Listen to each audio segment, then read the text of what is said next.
I didn't intend to do this, but let's go ahead and... Oh, I can't show it. Darn it. I forgot that I clicked over. I was going to show damage, guys. Sorry. But I forgot I already clicked over. I just now thought, well, how much damage did Rengar do? Oh, well. Sorry. Well, hopefully we see another amazing game to follow that one up. It's going to be really hard to follow that one up, I have to say. Unless it's 1-0 or something, it's hard to... well, the record is 2-0. That was really? that was the record. There were actually two that were 2-0. There's two 2-0s. There's a 4-0, and there was a 6-0. There was one this tournament that I think was either 6-0 or 2-0 also. So there's been some single-digit ones, but that was ridiculous.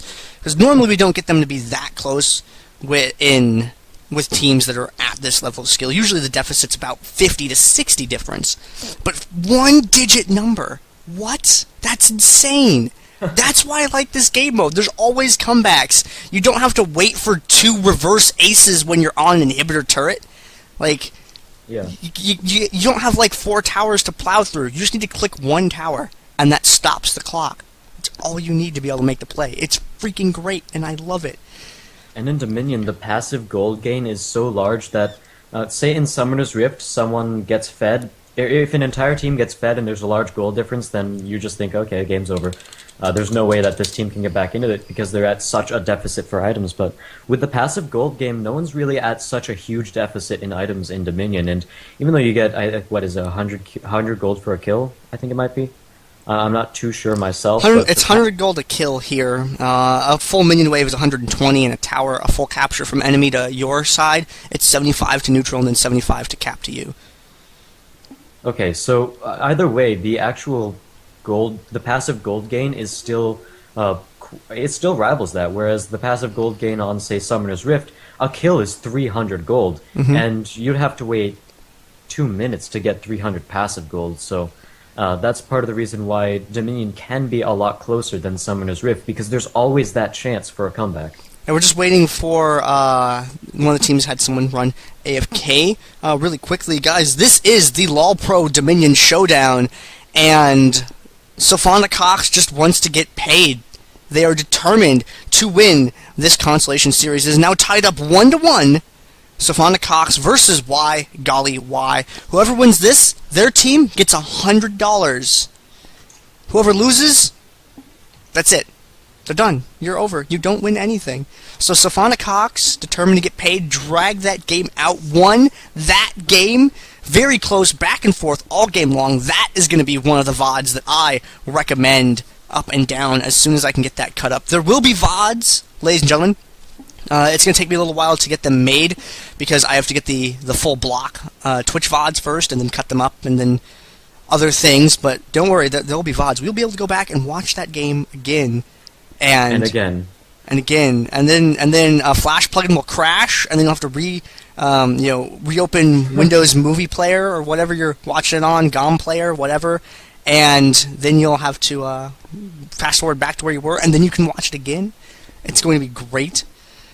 And this is only the 3rd and 4th place match, ladies and gentlemen. We have a finals to come after this between the reigning top team, Kha'Zix Child Support, and Clueless, and that should be an amazing series to close out this tournament, because Clueless, every single tournament, has gotten a little bit more consistent against Kha'Zix Child Support, so it'll be really interesting to see how they play it out after we get through this Consolation match.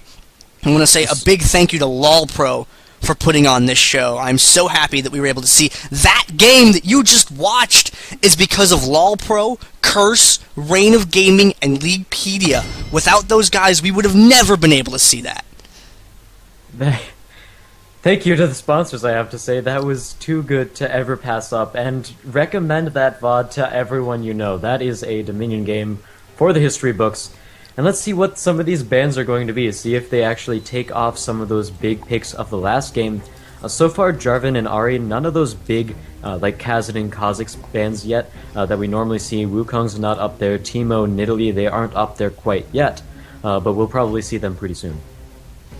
And it looks like Jarvan going to be the first one banned out. Thank you, Gung Ho Gun Lion, for reminding me to put the blockers. And also, thank you, Gung Ho Gunline, for competing in the event. It was actually pretty cool to see you on the roster to compete for once. Nice of you to come out and put some games on the screen for us. So Jarvan being banned. Jarvan's a really popular pick. Usually doesn't see that many bans. Kha'Zix. Kha'Zix's single target damage is outrageous. If he gets the resets, he can drive the train through your base. It's pretty rough. Wukong, armor reduction, AoE airborne, great initiation. Is that Forecourt Jester in the chat? Hello, 4CJ. Thank you very much for coming and checking out the broadcast. Forecourt Jester and I hope you saw the last game. It's the only yeah, oh man, Forecourt, I hope you saw that last game. The last game was ridiculously good. Holy cow. It ended at 5-0. It was a great game, man. For those who don't know, Forecourt Jester does a lot of... he does a bunch of casting for Summoner's Rift, and he's done some Dominion commentary with me for some Dominate Dominion tournaments quite a while back. And yes, there's a flicker. I've tried like a bunch of things to fix it. I don't know how to change it. I've restarted XSplit, I've restarted League, I've changed the scenes. I don't know what to do, so I'm sorry about that, but it fixes when it goes into the game. I'm sorry, I wish I could change that for you. But yeah, shout out to Forecourt Jester for being a cool guy that helped out with some commentary and casting early on in Dominion community history.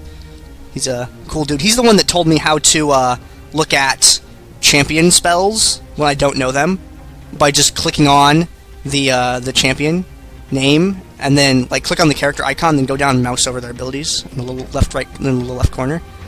That's pretty cool. So yeah, you should check out Forecourt's work. It's pretty awesome. And we're seeing Ahri cast a Nidalee band as well.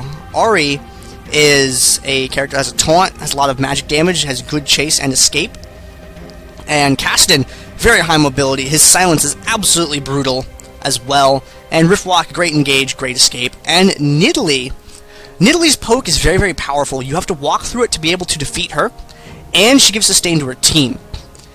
She has traps on the map that give vision. The only way to stop those traps from happening is to not let her put them down in the first place by banning her and making sure she can't get into the game. And then we're seeing Elise, Maokai+Brand, Urgot+Blitzcrank. Elise, a durable caster who has a stun. Maokai, an extremely sustainable tank and very difficult to unseat from points. Vengeful Maelstrom is one of the best abilities in the game. Just flat, period. It's one of the best abilities in the game. And in Dominion, it can cover a whole point. It's very good. And he has an airborne on top of that, plus a snare. Brand, a lot of AoE damage, forces positioning from the enemy team because of the threat of Pyroclasm bouncing, of Conflag or Pillar AoEs. And then on the other side, we see Urgot and Blitzcrank. Urgot's a very safe ranged AD that you can't quite burst down. And he can deliver that damage pretty safely from a long range. He also has a little bit of dot damage in there, additionally. And Blitzcrank has tons of crowd control. Just tons of crowd control. Maybe we're going to see some more Golly grabs this game. That might be something that happens. And over on the other side, we're seeing Annie+Garen. Garen's someone we don't see a lot of in Dominion, except for Dynov. Dynov plays a very good Garen. And I'm trying to remember, there's another person that plays some Garen sometimes. And Annie has a stun. Because of Molten Shield, she's really durable. She's a really durable character. Oh no, Forecourt, Annie, AP Annie. People figured out that Molten Shield is amazing. With Annie, you only really need to get health. Because with health and cooldown reduction, the damage reduction that she gets from Molten Shield, the armor and MR from that, keeps her alive longer. And with that cooldown reduction, she can keep throwing out the Incinerate. So it's burst, kind of back off for a second, wait, burst again. But for the most part, what ends up happening is she will have the stun ready to go, someone will walk up, and she will wait, she'll drop Tibbers and stun everyone, or drop Incinerate and stun everyone. And then it's just all of that AoE damage up front weakens the enemy team so much that it's easier for our allies to clean up. Disintegrate's poke is pretty nice too. It's really good for tapping at people on points. And Tibbers is pretty good for zoning. Tibbers gives vision because you can walk Tibbers around a corner. So Annie, we figured out Annie's really good, and it's mostly Molten Shield's fault once we realized that, wait a minute, You don't need armor or MR so badly on Annie because she comes with a whole bunch of it. And Molten Shield lasts for a really long time, so it's not down too often. On top of that, it's just such a strong initiation when you drop Tibbers on someone, or multiple people even, and since Dominion is mostly based around those big skirmishes, you can really win out some great engagements as well as push some of those points on top of that as well. What were you saying? I didn't hear him, but I'm going to keep going anyway because I don't hear his voice anymore as well. So, rounding out the picks for now is Nerdok on Malzahar again. We saw him play both AD and AP Malzahar earlier today, so it's going to be a little bit of a surprise in terms of whether or not he's going to be picking AD or AP. And Nerdok has been the sort of bot laner for their team so far. That's probably going to stay that way. Nerdok is probably going to stay down in the bot lane and play either AD or AP Malzahar. So that could be a really good pick, could be a really bad pick. I think we've seen him win a game and lose a game with it. I think. No, I think they lost both of those games, didn't they? Okay, I missed that. I'm sorry. Talking about Nerdok's Malzahar. Oh, it's both AD and AP. He just played it either way. Yeah, Nerdok's Malz, you can go either way with Malz. People say we can check the runes on it. Well, last time I checked the runes, it was magic resist, health, and movement speed, but I can try again. Yeah, it didn't quite work out the last time that we checked it. Alright, let me go ahead and check that again. In the meantime, take us through some of the other team comps, or the other team synergies you see. Other things that I'm seeing, there was an opportunity for something cool to happen, but they banned Jarvan. If you combine Jarvan, Brand, and Annie, you get a brick oven. Because you drop Cataclysm, and then you fill it with fire. You cook all of the champions inside to 400 degrees Fahrenheit, and then you remove from oven and clean up the mess. It's really rough to deal with. And because Jarvan can move so far, he can catch people with that Cataclysm from a great distance away, and then, Brand and Annie walk up, and then all of the fire. We will not have that option because they banned Jarvan. Now, they still combo really well with each other because each one of them has a stun, and if Annie catches them with an AoE stun, that's a perfect setup for Pillar of Flame and Pyroclasm to be delivered on them as well. So it's a really good combination. Those two champs work very, very well with each other. It's a lot of magic damage, but 2 APs, 2 ADs, you're going to run into things like that all the time. It's not like you can just counter-build magic against it because you'll still have to deal with Garen or Pantheon or whoever the heck else is on the other team. So the Brand and Annie, the Branny combo, it's really good. I'm a big fan of it. It's something we've only started seeing in the last month and a half, maybe like the last 5 or 6 weeks. Something like that.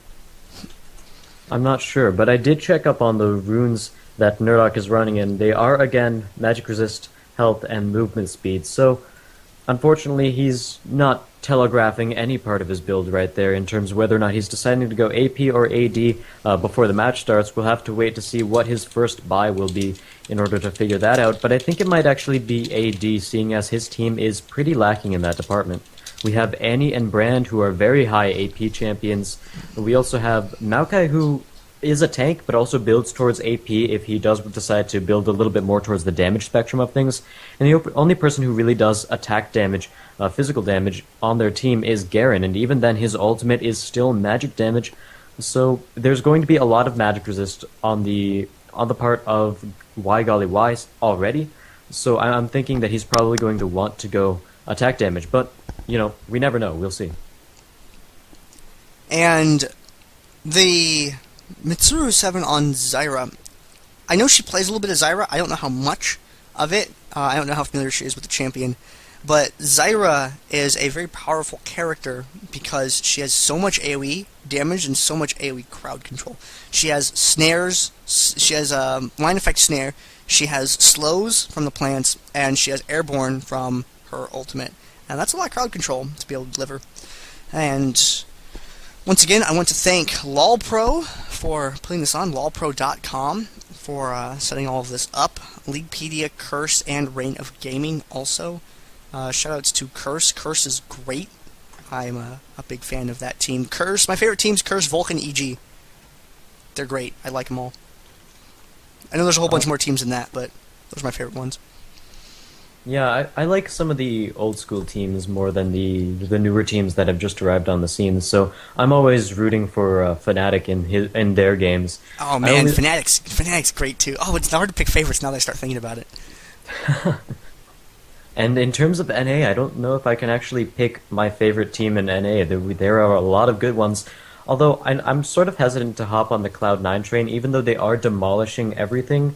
I'm not sort of the person to go say, all right, my favorite team is the one that's winning. That's just not how I roll. You know how I roll? I don't know. On wheels. I knew it. I knew it was going to be some cheesy joke. It was a toss-up between on wheels or downhill. Either way, it would have been equally as cheesy. Yes. I saw it coming, though. I have to admit right there. Yeah, you had that. You pocketed that CV for just that occasion. Let's see. I'm just updating the team names.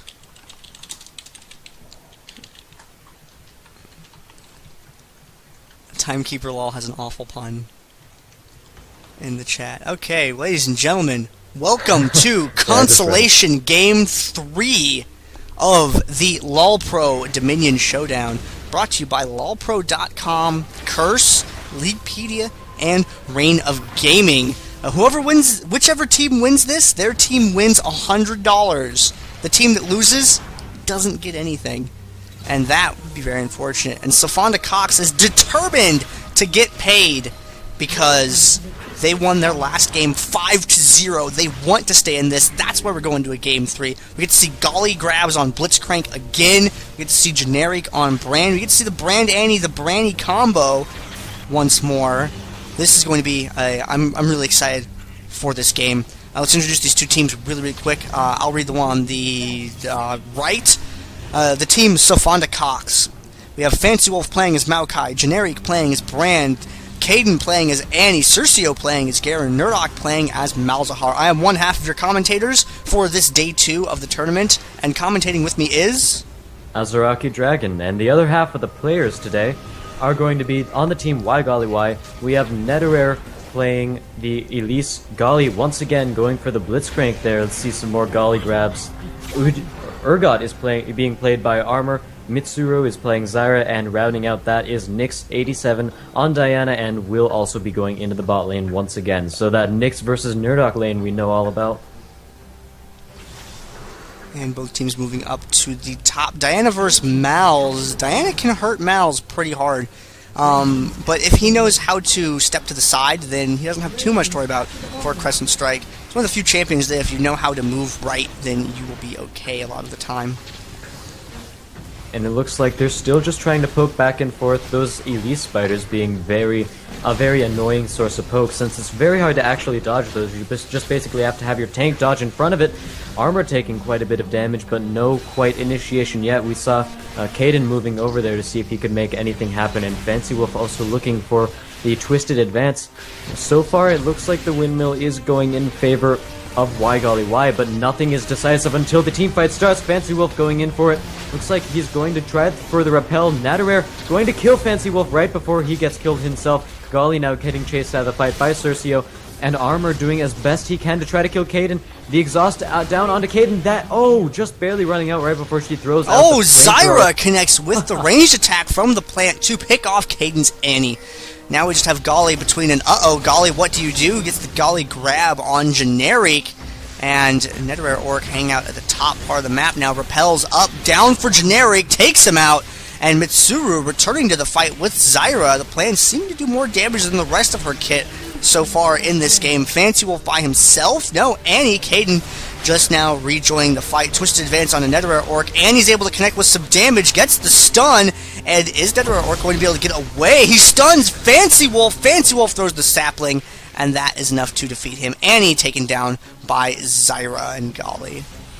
And in the meantime, Golly did land that grab onto Zyra, and it looks like he's looking to land another one onto Fancy Wolf. Fancy Wolf dodging back. His grab is up at this point, but I don't think he thinks he needs it. Oh, and Mitsuru, a scumbag kill stealing right there instead of trying to help Armor out, but Armor is completely fine. Very tanky AD carry at that, sort of a bruisery AD carry, but Generic trying to throw up Pyroclasm.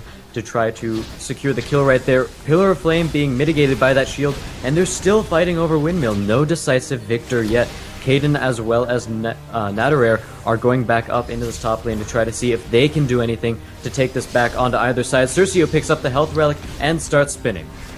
And moves over towards Golly, throws down the ultimate, but it's not enough to secure the kill. Oh dear, with that auto attack, Armor gonna go down to blaze damage. And the ultimate from Zyra being used. Repel to catch up with Generic, and oh dear, no way out for Brand that time. The top point still neutral at this stage in the game. Fanciful tosses through with that twisted advance, but unfortunately is not able to connect with Golly. Point finally being captured in favor of Golly. And Nyx87 is trying to kill Nerdok down in the bottom lane. She has a very good kite chase potential because he is playing Diana. Now Diana once again refreshes dashes whenever she dashes to someone with one of those moonlight procs on them, so that's something that helps out quite a bit. And the police are also after him as well, if you hear that in the background. But getting back into the game, it looks like the next focus is probably going to be towards the Storm Relics. At least Golly looks to be wanting to pick one of them up, while as Sofanda, they're looking more towards to get that objective for the windmill in the top lane. And it looks like the first objective in the game will finally be at that windmill. And Fancy Wolf taking a lot of damage up front. There is the Vengeful Maelstrom, and it's going to keep him alive for a little bit longer, but unfortunately he did not able to survive that. That was the sentence I was going for. I couldn't bail out of it. I'm sorry, I tried real hard. But he did not able to get out of that. There you go. Armor moving up to the top. Armor with a Storm Shield. Urgot with a Storm Shield is very dangerous. But there are three people on that side. Garen is going to make the dive for it to chase him away, and Generic and Kaden are going to be able to capture that point uninterrupted as Garen is zoning away Urgot from the point. The shields that Urgot is getting from not only the Storm Relic, but also his W, Terror Capacitor, it's going to be letting him tank through quite a bit. Look at that, about 300 damage shield. Minions aren't even taking it down, so unfortunately he can't do anything to fight this tower off in the top lane alone. But now Mitsuru is here as well, has a little bit of AP of her own, so she's going to go ahead and try to stop this action here as well. Kaden taken down, oh look at that, almost taken down extremely low at that point, but meanwhile in the bottom lane we have another engagement. Nidalee goes for it, but it looks like a Nethergrass going to catch out Nyx, but it's not going to be enough to secure the kill. The pool, not even enough, but they're going to go back in for it. Looks like Elise is going to be able to pick up Nerdok, and now Fancy Wolf is the one on the run. Golly looking to land another one of those Golly grabs, and Twisted Advance is going to negate that, and it looks like they will pick up the kill anyway. And meanwhile in the top lane, Armor and Mitsuru able to secure that top. And Mitsuru and Armor able to unseat them. Generic arrives at the top point. Stun on Armor. Pillar of Flame. Not quite enough. Generic needs another AA. Gets it. Takes Golly down. But Mitsuru puts a lot of work. Oh dear. Elise. Generic knows to be afraid now. Just needs a little bit of AA. Or that is just fine too. And Nerdok. Nyx misses that Crescent Strike, so he's not going to get the refresh on the dash, unfortunately. So she's going to have to back off for a little bit and just take the health relic. That was something that really good juke by Nerdok. I don't know if it was intentional or not, but juking towards a Diana is something that is actually a pretty good strategy to fight against the Crescent Strike at that point. Not able to get hit by it, but a bushwhack. Fancy Wolf goes right onto it. Mitsuru gets taken down immediately. And with Zyra out of commission, they want to split off people to go for the windmill, and they're moving in that direction.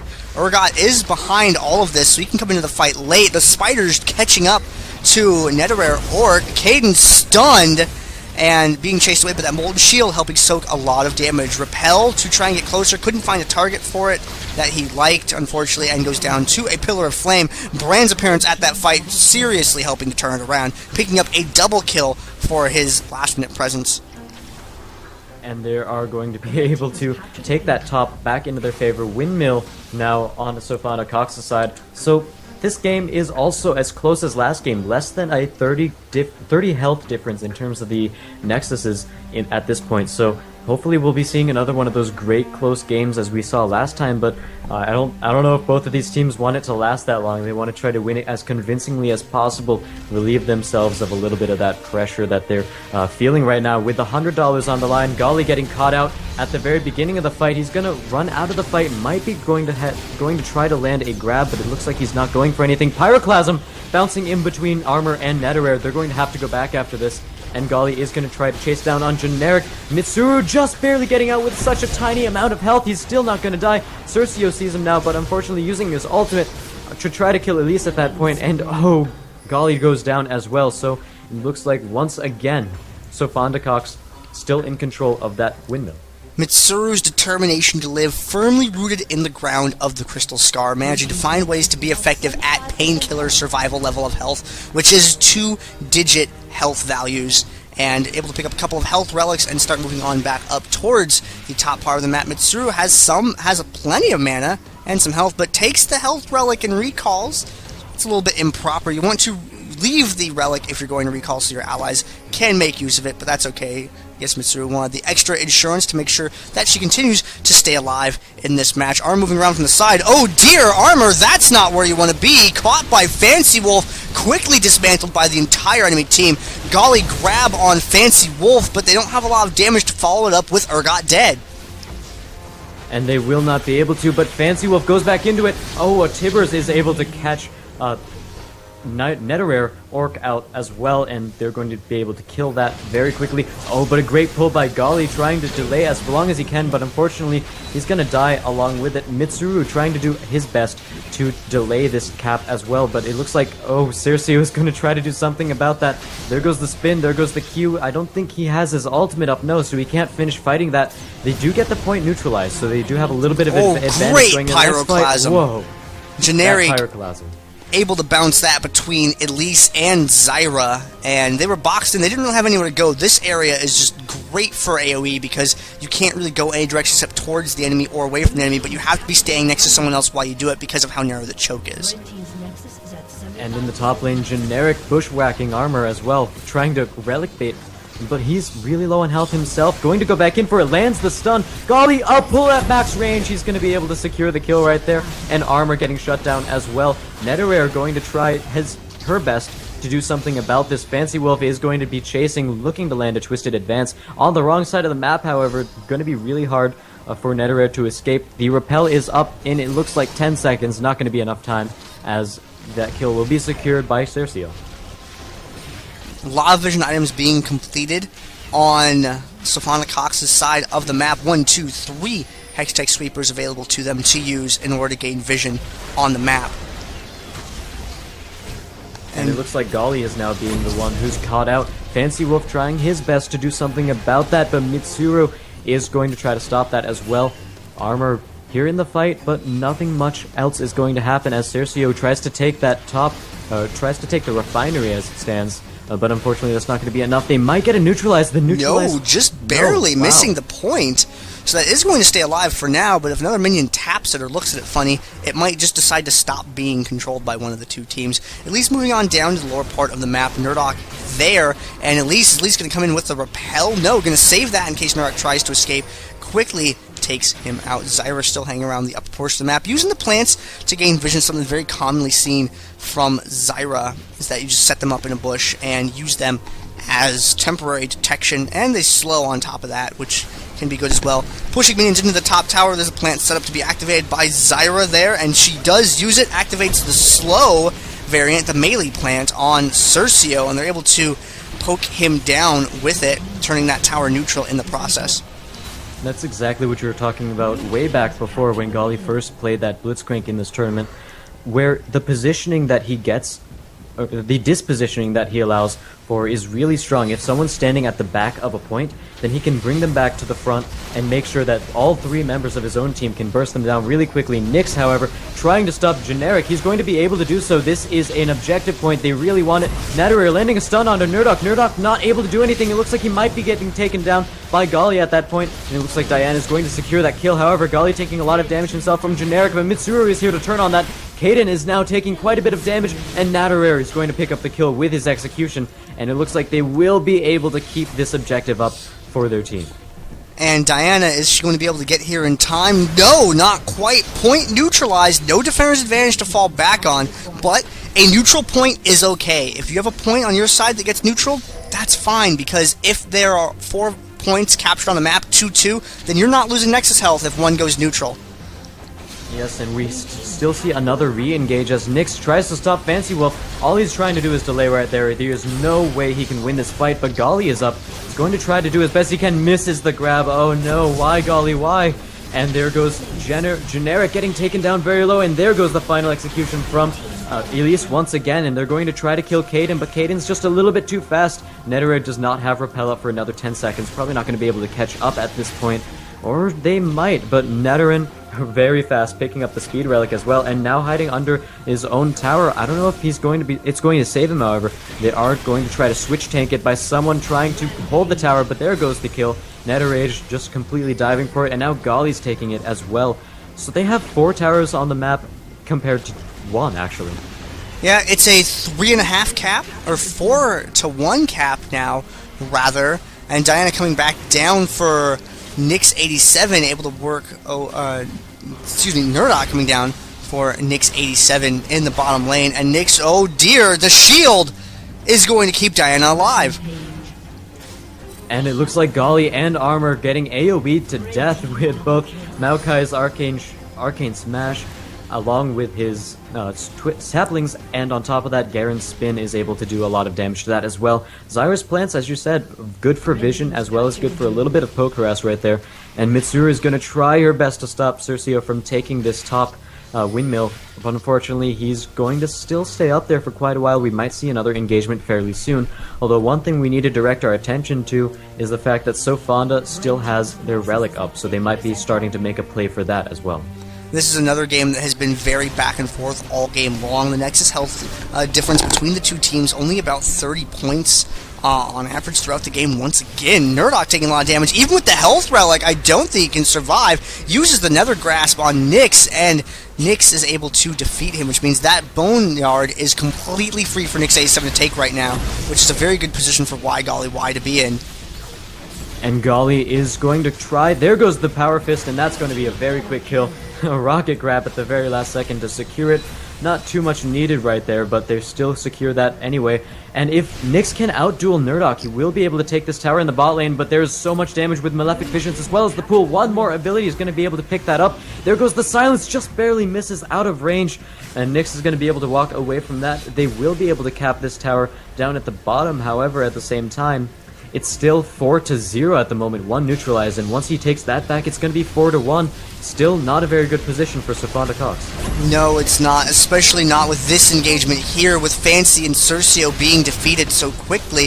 However, they still have Branny to deal with, and that is a very powerful combination of champions. If they can work together, they can fight their way out of this. The damage, oh gosh, from Netherrare Orc, significant.